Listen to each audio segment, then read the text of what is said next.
If you would like to change the user interface, first press the Alt key on the keyboard, then in the View tab select the last option, Default Configurations.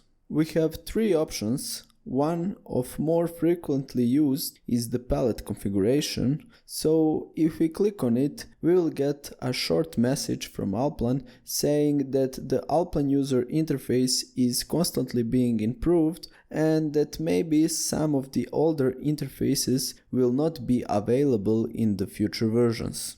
You can also contact them and give some suggestions. Click on No Thanks and the palette configuration will appear. We can also open another older environment, but I still prefer our latest interface, and that is Action Bar configuration.